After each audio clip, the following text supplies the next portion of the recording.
एक बार गावा मुखड़ा का है गाना। काहे रानी मुहावा फुलाइलू हो, गवन के राती खिसियाइलू हो। क्या बात, चलिए आते हैं। हाँ जी, फाइनल 1 2 3 4। काहे रानी मुहावा फुलाइलू हो, गवन के राती खिसियाइलू हो।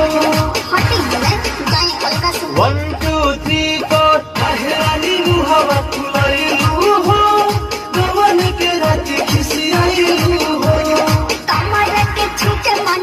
बढ़िया। एक बार फिर लड़की का वाला लाइन ना जी, लड़की वाला क्या लाइन है? कमर के छुके मन मन कलबा। अंतरा का हवा एक बार सुन लो डम्मी। अच्छा पहले लड़की के है ना। जी जी, ऐसा नमुना अपन लाइन नहीं है तू ना।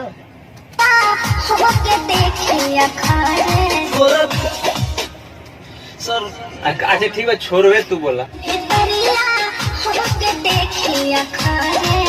छोड़ जा